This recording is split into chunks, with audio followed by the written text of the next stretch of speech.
देखिए अध्याय 5 हम लोग पढ़ रहे हैं समांतर श्रेणी।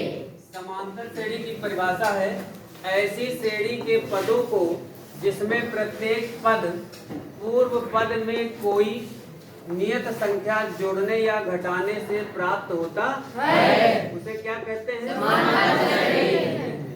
जैसे यहाँ पर उदाहरण दिया है, देखिए एक के बाद क्या लिखा है? 3, 5, 7, 9। तो एक निश्चित संख्या इसमें देखिए जोड़ी गई है। क्या जोड़ा गया है? 2। क्या जोड़ा गया है? 2। और इसी निश्चित संख्या को हम लोग क्या कहते हैं? सार्वंतर। सार्व अंतर भी कह सकते हैं या डायरेक्ट यहाँ पर लिख सकते हैं सार्वंतर। यह सार्वंतर धनात्मक, ऋणात्मक या शून्य भी हो सकता है। समांतर श्रेणी को संक्षेप में एपी कहते हैं। यदि A1 क्या है? पहला पद, A2, A3 dot dot dot, यदि पहला पद, दूसरा पद, तीसरा पद और भी पद समांतर श्रेणी में है तो इस नियम का पालन करेंगे कि दूसरा पद में से पहला पद घटाएं और वह तीसरे पद में से दूसरे पद के घटाव के बराबर आ जाए, तो फिर हम लोग कहेंगे यह श्रेणी समांतर श्रेणी में है। कुछ उदाहरण दिए इसको देखिए, 1, 3, 5, 7, 9, इसमें अंतर कितने का है? 2। सार्वंतर कितना हो गया? 2। फिर दूसरा देखिए 8, 5, 2, -1, -4 डॉट डॉट। हम दूसरे से पहला घटाएंगे, नहीं कि इधर से इधर को घटा दो।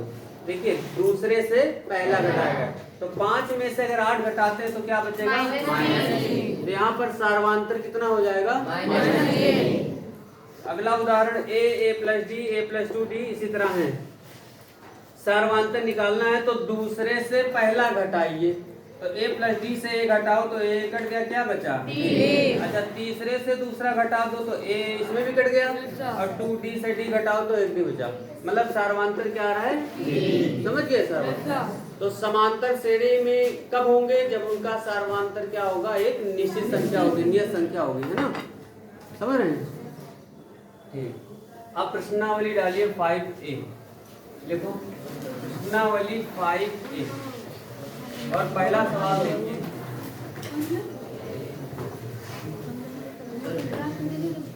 प्रश्नावली 5A का पहला सवाल देखिए।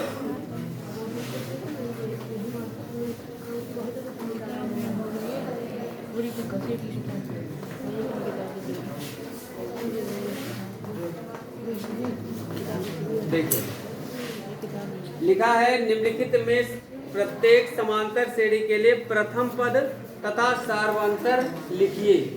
क्या लिखा है? प्रथम पद लिखना है और सार्वंतर लिखना है।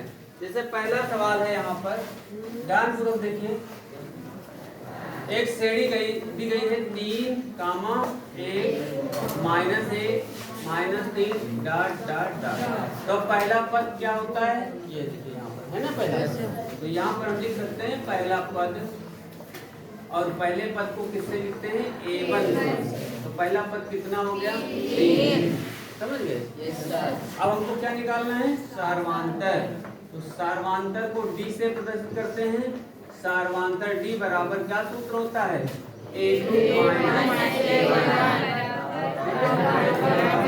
यहाँ से निकाल सकते हैं। A2 का मान है 1 और माइनस कितना? 3।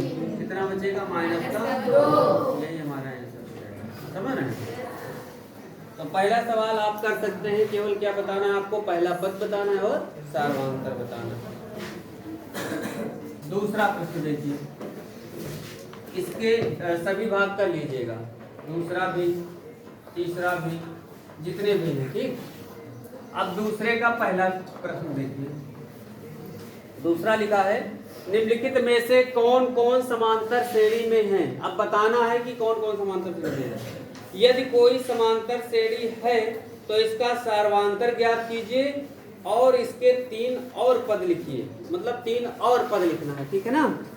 चलिए देखिए, एक श्रेणी दी गई है 2, 4, 8, 16। 2, 4, 8, 16 ये दी गई है। Dot dot.